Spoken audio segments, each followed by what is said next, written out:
What would you do if one day, when the sun was shining and the clouds were a distant memory, pieces of meat began to fall from the sky? It sounds like a scene from a horror movie or the product of an overactive imagination, right? Well, believe it or not, it really happened, and it left an entire village with a sticky mystery and a questionable aftertaste. Today I'm taking you back in time to an event so absurd it seems to have come out of a macabre fairy tale or a science fiction novel. We're about to explore the legend, or rather the true story, of the Kentucky Flesh Rain of 1876. Get ready because what you discover will shock you, leave you speechless, and make you look at the sky differently for a while. Picture the scene. It is March 1876, a month that in picturesque Bath County, Kentucky promised the arrival of spring with warm days and blue skies. Mrs. Crouch, quietly in her country house, was making soap, as she did so many other mornings. The sky was impeccably clear, not a cloud on the horizon to disturb the serenity of that seemingly perfect day. The atmosphere was so calm that one could almost hear the profound silence of the countryside. The birds were chirping, leaves were beginning to appear on the bare winter trees, and everything seemed in perfect harmony with nature. It was the kind of day when you expected only the placid passing of the hours, maybe a neighbor dropping by to say hello, or the sound of children playing in the fields. Nothing, absolutely nothing, could have predicted what was about to happen. And then, suddenly, without warning, without thunder or lightning, the sky began to pour down something completely unexpected. Not rain, not hail, not snow, but something much more organic. From above, despite the clear blue sky, pieces of meat began to rain down. Pieces of red meat of various shapes and sizes, some no bigger than a snowflake, others large enough to cover the palm of a hand. They fell from the sky with a dull, wet sound, landing in Mrs. Crouch's yard and garden. To be precise, the area affected by this bizarre shower was about 100 square meters, scattering reddish fragments all over the ground. Imagine the shock, the amazement, the utter disbelief. One moment a normal day, the next the scene of a macabre supernatural event. This phenomenon, so absurd and incomprehensible, immediately became known as the Kentucky Flesh Rain. It wasn't just a strange weather event, it was something that fascinated and shocked the locals, prompting them to ask questions far beyond their comprehension. People spoke of omens, miracles, curses, and the news spread like wildfire, crossing the counties and capturing the attention of anyone who listened. How could such a thing be explained? And above all, what was to be done with all that meat? The bizarreness of the event, as often happens with unexplained mysteries, amplified as people tried to make sense of it. Mrs. Crouch's neighbors, drawn by the commotion or simply by irresistible curiosity, rushed to the scene.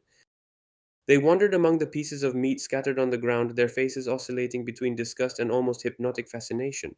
The first natural question was, "What is it?" And the answer, or attempted answer, is where the story takes a decidedly hilarious and slightly horrifying turn. Instead of sending samples to scientists or simply calling the authorities, who probably wouldn't have known what to do, curiosity and perhaps a touch of hunger pushed some of those present to make the most absurd decision imaginable: tasting the meat. Yes, you understood correctly. While today we would immediately think of laboratory analysis, iwa kikan, those people, immersed in their era and their mentality, decided that the most direct method to identify the mysterious rain was a taste. I can almost imagine it. A brave, or perhaps a little unwary neighbor bending down, picking up a fragment, sniffing it suspiciously, and then with a look of concentration raising it to his mouth, and then the debate. Some swore it tasted like lamb, tender and slightly gamey; others were convinced it was venison, recognizing its more robust flavor.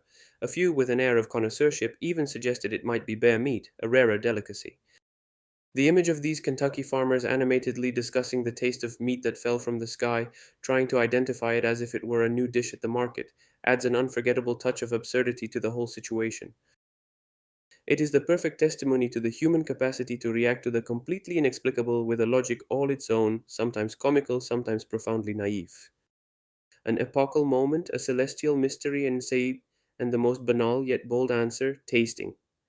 And all this happened while others were asking more existential questions about the event, wondering if it was a divine sign or a never before seen freak of nature. Naturally, the episode did not remain confined to schoolyard gossip. News of the rain of flesh quickly reached the ears of the newspapers and consequently the scientists of the time. Initially, the most popular explanation was that the meat had been transported by strong air currents at high altitude. Perhaps it was thought a small tornado or whirlwind had lifted a pile of meat from who knows where and then dropped it again. It was an explanation that, however unlikely, made physical sense. But analysis of the substance itself soon revealed a different and frankly much more disgusting truth. Meat samples were collected and sent to several scientists for analysis. Among them, Professor Leopold Brandeis of Louisville Medical College stood out, examining the mysterious substance under a microscope. His studies revealed that it was unmistakably muscle tissue. Not only that, he also identified the presence of lung tissue. After further analysis, he concluded that it was mammalian meat, but identifying the exact species was more complicated. It was clearly not lamb or deer in the usual sense. But then, if it hadn't been lifted by the wind and wasn't the result of some atmospheric freak, where the hell had it come from? And this is where the story takes a decidedly more repulsive turn. The most plausible theory, and the one that is widely accepted today, involves a group of vultures. Yes, that's right, those unsightly scavenger birds. Masters of the art of scavenging carcasses, it seems a colony of vultures, likely enjoying a sumptuous meal, the details of which we don't even want to imagine, had been disturbed or startled while in flight. Vultures, as is well known, have the peculiar and nauseating habit of vomiting the contents of their stomachs when they feel threatened or want to relieve themselves to escape danger. It's a pretty effective defense tactic, which not only makes them lighter, but also serves to scare away predators with a jet of smelly sewage. On that fateful day in March, it is supposed that a flock of these birds, perhaps disturbed by something high in the sky or simply in the process of lightening their load after a bountiful feast, decided to vomit their meals. And so, all those pieces of meat were nothing more than fragments of a semi digested meal regurgitated in midair and then dropped on poor Mrs. Crouch in her yard. A scientific explanation, yes, but no less disconcerting and infinitely more disgusting than the reign of lamb or venison the neighbors had imagined. The event lasted only a few minutes, a brief, bizarre interlude in an otherwise ordinary day, but it left an indelible mark, transforming from a simple local news item into a curious anecdote, a modern legend that is still told today. The raw Kentucky flesh rainbow one has become a testament to nature's unpredictability, its ability to produce phenomena that defy all logic and all expectations. But it's also a reminder of our intrinsic human curiosity and at times our almost comical naivete. It's a story that reminds us how, faced with the inexplicable, our minds desperately search for an answer, even if it means tasting what falls from the sky. And so, the story of Kentucky's flesh rain teaches us that reality can be stranger than any fiction, that human curiosity knows no bounds, not even the stomach, and that sometimes nature has truly unique ways of catching our attention.